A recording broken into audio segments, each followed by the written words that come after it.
Hello students, in this video we will learn some subheading of transportation.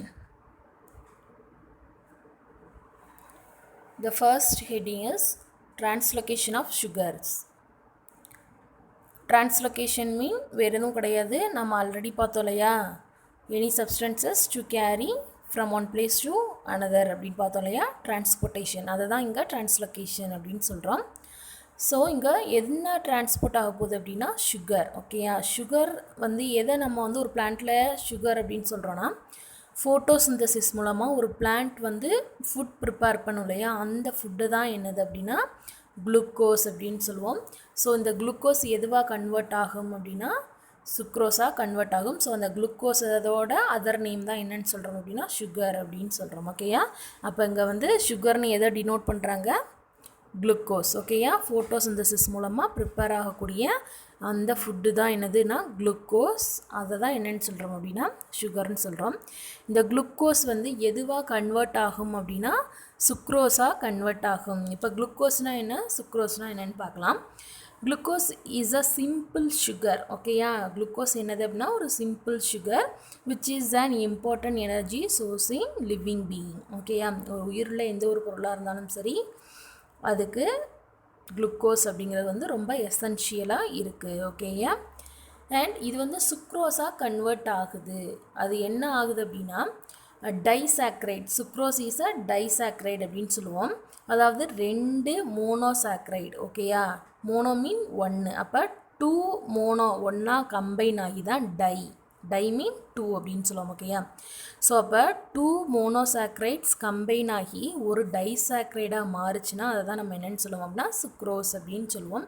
So இங்கே 2 மோனோசாக்ரைடு எதுன்னு பார்த்தோன்னா, ஒன்று வந்து குளுக்கோஸ், அடுத்தது ஒன்று என்னென்னு பார்த்தோம் அப்படின்னா ஃப்ரக்டோஸ். ஓகேயா, ஸோ இந்த குளுக்கோஸ் அண்ட் ஃப்ரக்டோஸ் ஒன்றா கம்பைன் ஆகி தான் நம்மளுக்கு எதை கொடுக்குது அப்படின்னா சுக்ரோஸை கொடுக்குது.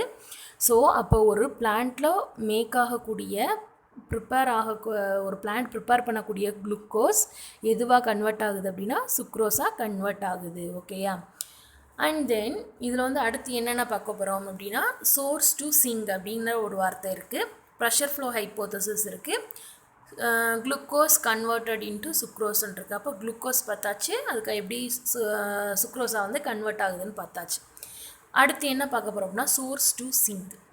சோர்ஸ்னால் என்ன, சிங்க்னா என்ன அப்படிங்கிறத பார்க்க போகிறோம்.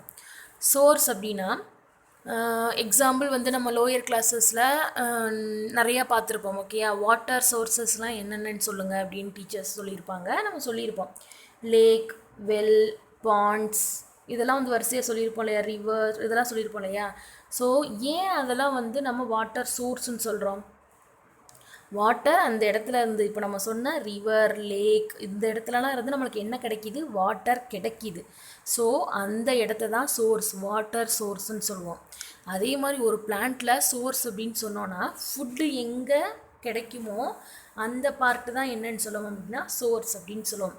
அப்போ ஃபுட்டு எங்கே ப்ரிப்பேர் ஆகும், லீவ்ஸில். ஓகேயா, ஃபுட்டு எங்கே ப்ரிப்பேர் ஆகும் பிளான்ட்டில், லீவ்ஸில் தான் வந்து ஃபோட்டோசிந்தசிஸ் மூலமாக ஒரு பிளான்ட் வந்து ஃபுட்டை ப்ரிப்பேர் பண்ணும்.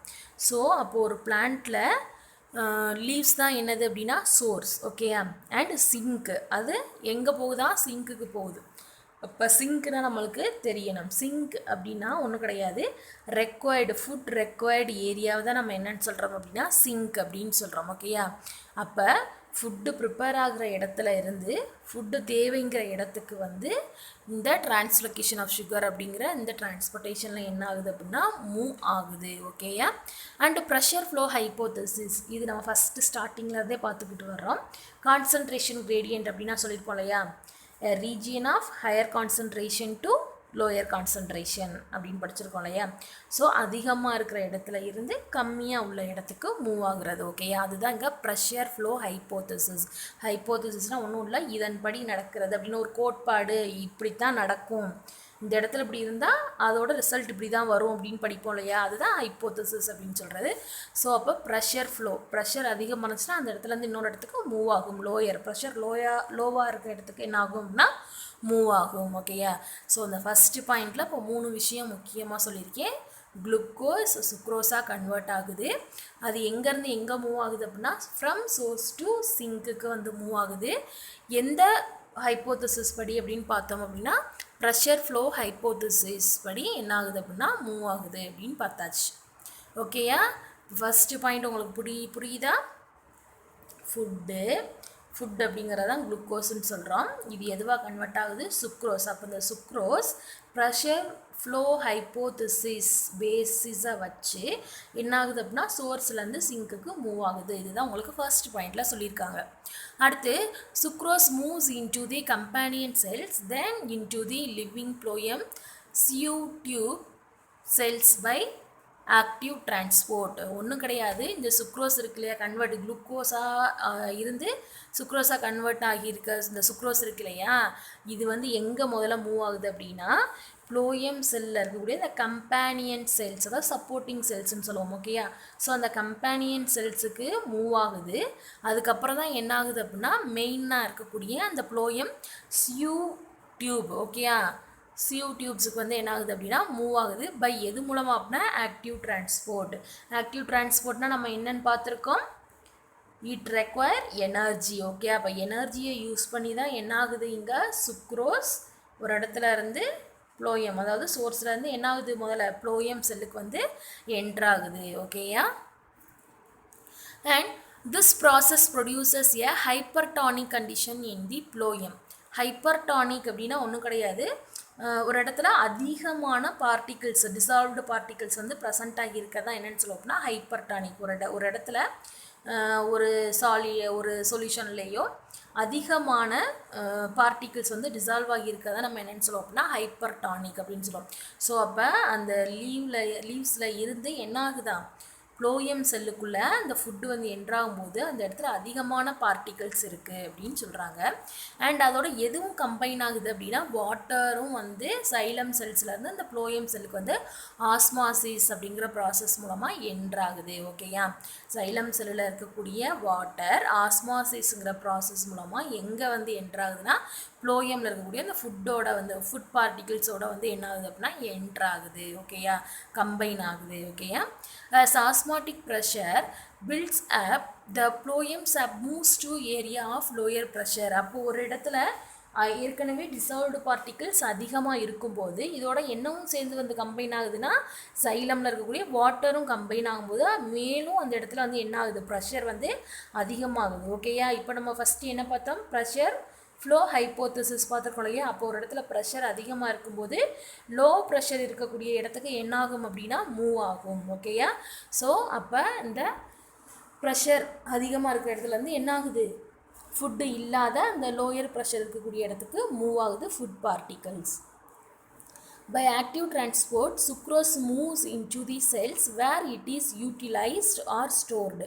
ஓகே? அப்போ ஆக்டிவ் டிரான்ஸ்போர்ட் மூலமாக ப்ரெஷர் அதிகமாக இருக்கிற இடத்துலேருந்து இந்த சுக்ரோஸ் என்ன ஆகுது ஒரு பிளான்ட்டில் எந்த இடத்துல அதுக்கு தேவையோ ஃபுட் பார்ட்டிக்கிள் எந்த பார்ட்டுக்கு தேவையோ அந்த இடத்துக்கு போகுது. அப்படி இல்லை அப்படின்னா ஸ்டோர் பண்ணி வைக்கிற இடத்துக்கு மூவ் ஆகுது. ஓகேயா? ஒரு லீவ்ஸ்லேருந்து இப்போ வந்து ஒரு ஃப்ளாருக்கு போகுது இல்லை பிரான்ச்சுக்கு போகுதுன்னா அதெல்லாம் வந்து தேவைப்படுற இடம் யூட்டிலைஸ் பண்ணிக்கிறோம். ஓகேயா? அந்த எனர்ஜி வந்து அந்த பார்ட்லாம் என்ன பண்ணிக்கும் அப்படின்னா இந்த டிரான்ஸ்போர்ட்டேஷன் நடக்கிறதுக்கு யூட்டிலைஸ் பண்ணிக்கும். ஓகேயா? அதுதான் வந்து யூட்டிலைஸ் பண்ணிக்கிற ஏரியான்னு சொல்லுவோம். இதுவே ஸ்டோர்டு எங்கே வந்து போய் இது ஸ்டோர் ஆகும் அப்படின்னு பார்த்தோன்னா ஃப்ரூட்ஸ், வெஜிடபிள்ஸ், இப்போ வந்து ரேடிஷ் இதெல்லாம் பார்த்தோன்னா வந்து அந்த ரூட் பகுதியில் வந்து என்ன ஆகும் ரூட் பார்ட்டில் வந்து பல்கியாக இருக்கும் இல்லையா. ஏன் அப்படின்னா அந்த இடத்துல தான் அது ஃபுட்டை என்ன பண்ணி வைக்கிதுன்னா ஸ்டோர் பண்ணி வைக்கிது. ஓகே? ஒரு பிளான்ட் வந்து எந்த இடத்துல வந்து ஃபுட்டை ஸ்டோர் பண்ணி வைக்கிதோ அந்த பார்ட்டை தான் நம்ம எடிபிளாக வந்து என்ன பண்ணிக்கிட்டு இருக்கோம் சாப்பிட்டுக்கிட்டு இருக்கோம். ஓகே? எடிபிள் பார்ட் அப்படின்னு சொல்லி சாப்பிட்டுக்கிட்டு இருக்கோம். கேரட், ரேடிஷ் இதெல்லாம் வந்து என்னது ரூட் பார்ட்டு. ஓகேயா? நம்ம வந்து இப்போ மேங்கோ இதெல்லாம் ஏன் பல்கியாக இருக்குன்னா அந்த இடத்துலலாம் வந்து என்ன ஆகியிருக்கு குளுக்கோஸ் அதாவது சுக்ரோஸ் வந்து ஸ்டோர் ஆகியிருக்கு. ஓகேயா? ஸோ அதனால தான் அந்த இடம் எப்படி இருக்குது அப்படின்னா பல்கியாக இருக்குது. அது அப்போ ஒன்று மூவ் ஆகக்கூடிய ஃபுட் பார்ட்டிக்கிள் ப்ளோயம் வழியாக மூவ் ஆகக்கூடிய ஃபுட் பார்ட்டிக்கிள் என்ன பண்ணுது டிரான்ஸ்பிரேஷனுக்கோ எனர்ஜியை யூட்டிலைஸ் பண்ணிக்கக்கூடிய இடத்துக்கு மூவ் ஆகுது. அப்படி இல்லை அப்படின்னா ஸ்டோர் பண்ணி வைக்கக்கூடிய இடத்துக்கு வந்து மூவ் ஆகுது. ஓகேயா? as sugars are removed. இப்போ ப்ரெஷராக இருந்த இடத்துலேருந்து அந்த ஃபுட் பார்ட்டிகிள் தான் சுகர்னு சொல்கிறோம். அந்த சுகர் வந்து ரிமூவ் ஆயிடுச்சு. த ஆஸ்மாட்டிக் ப்ரெஷர் டிக்ரீசஸ். அப்போ நிறைய ப்ரெஷர் அதிகமாக இருக்கிற இடத்துல இருந்து லோவான இடத்துக்கு வந்து மூவ் ஆனதுனால அப்போ அதிகமான இடத்துல ப்ரெஷர் என்ன ஆகிருச்சு, குறைஞ்சிருச்சு, டிக்ரீஸ் ஆகிருச்சு. அப்போ அந்த ப்ரெஷர் குறைஞ்சதுனால இந்த வாட்டர் மாலிகுல்ஸும் என்ன ஆகிருச்சு அப்படின்னா ப்ளோயம் செல்லேருந்து வெளியேறிடுச்சு. ஓகேயா, ப்ளோயம்லேருந்து வாட்டர் வந்து என்ன ஆயிடுச்சு, வெளியேறிடுச்சு. ஸோ புரியுதா இது உங்களுக்கு என்ன நடக்குதுன்னா சுகர் வந்து டிரான்ஸ்லோகேட் ஆகுறதுல என்னென்னலாம் நடக்குது அப்படிங்கிறத இப்போ பார்த்தோம். ஓகேயா, நெக்ஸ்ட் என்ன பார்க்க போகிறோம் அப்படின்னா அசெண்ட் ஆப் சாப். அசெண்ட் ஆப் சாப் அப்படின்னா என்ன மேம் அப்படின்னா விச் மீன்ஸ் அப்வர்டு மூமெண்ட். நம்ம மேக்ஸ்லலாம் படிச்சிருப்போம், லோயர் கிளாஸஸில் என்ன படிச்சிருப்போம், அசெண்டிங் ஆர்டர், டிசெண்டிங் ஆர்டர் அப்படின்னு படிச்சிருக்கோம் இல்லையா. அசெண்டிங் 1 2 3 4ன்னு போகும். டிசெண்டிங் அப்படின்னா அப்படியே பேக்லேருந்து இப்போ 10 முடிய சொல்கிறோம் அப்படின்னா 10 9 8 அப்படின்னு சொல்லுவோம் இல்லையா. ஸோ அதுதான். ஓகேயா, ஸோ அசெண்ட் அப்படின்னா கீழிருந்து மேல் நோக்கி அப்படின்னு சொல்கிறோம். ஸோ அப்போ கீழேருந்து மேல் நோக்கி போகிறது தான் என்னது அப்படின்னா அசெண்ட் அப்படின்னு சொல்கிறது. ஓகேயா, அப்போ இங்கே நம்ம பயாலஜியில் அசெண்ட் ஆப் சாப் அப்படின்னு படிக்கிறது என்னென்னா upward movement of water and minerals from the root to the top part of the plants. ஓகேயா, ரூட்டில் இருந்து ஒரு பிளான்ட்டோட டாப்புக்கு வாட்டரோ மினரல்ஸோ மூவ் ஆகிறதா நம்ம என்னென்னு சொல்கிறோம் அப்படின்னா அசெண்ட் ஆப் சாப் அப்படின்னு சொல்கிறோம். ஓகேயா, இப்போ பார்த்தோம் அப்படின்னா the upward movement of water and minerals from roots to different parts of the plant is called ascent of sap. A number of factors play a role in ascent of sap and it takes place in following steps. இப்போ அது என்னென்னலாம், அதில் என்னென்ன ஈவெண்ட்ஸ்லாம் நடக்குதுங்கிறத பார்க்க போகிறோம். ஓகேயா, first பார்த்தோம் அப்படின்னா root pressure. Root pressure pushes water to stem by osmosis. ஓகேயா, இப்போ ரூட்டில் வந்து என்ன ஆகும் அப்படின்னா ஃபுட்டு, அதாவது ரூட்டில் இருந்து என்ன ஆகுது அப்படின்னா வாட்டர் மாலிகுல்ஸ் வந்து சாயிலில் இருக்கக்கூடிய வாட்டர் மாலிகுல்ஸை ரூட் வந்து அப்சர்வ் பண்ணுவோம்.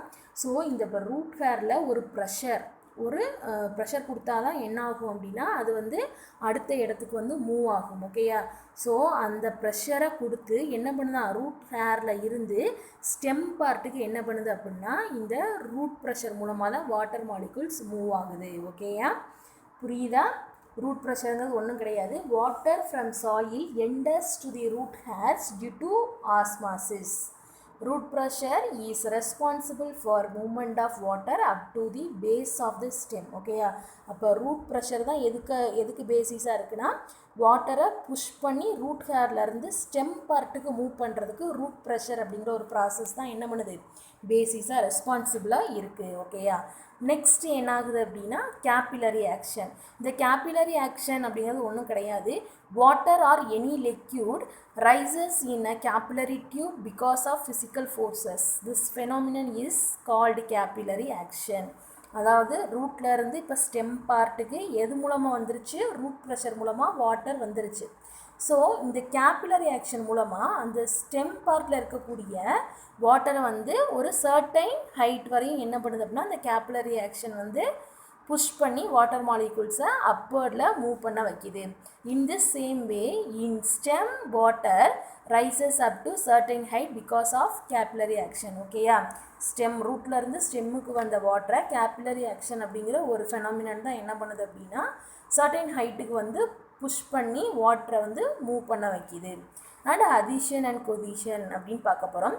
அதிஷன் கொஹீஷன்னா என்ன அப்படின்னா மேக்ஸ் காலம் ஆஃப் வாட்டர் மாலிகுல்ஸ்.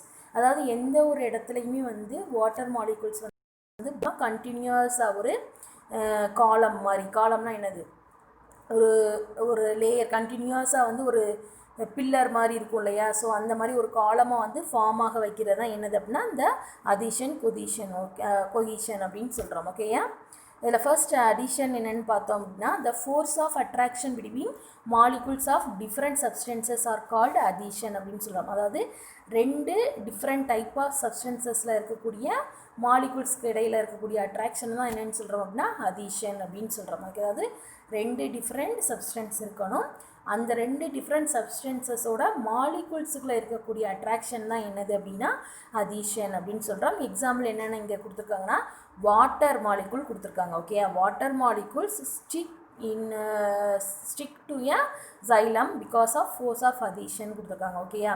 அப்போ இந்த வாட்டர் மாலிகுல் xylem டிஷ்யூவில் ஸ்டிக் ஆகுறதுனால தான் எங்கேயுமே கட் ஆகாமல் ஒரு பிரேக் ஆகாமல் ஒரு கண்டினியூஸ் காலமாக வந்து வாட்டர் என்ன ஆகுதான் மூவ் ஆகி போயிட்டே இருக்குது, மேலே அப்வர்டில் வந்து மூவ் ஆகுது அப்படின்னு சொல்கிறாங்க. ஓகேயா? அப்போ டூ டிஃப்ரெண்ட் சப்ஸ்டன்ஸோட மாலிகுல்ஸுக்கு இடையில் இருக்கக்கூடிய அட்ராக்ஷன் தான் என்னது அதீஷன் அப்படின்னு சொல்கிறோம். ஓகேயா?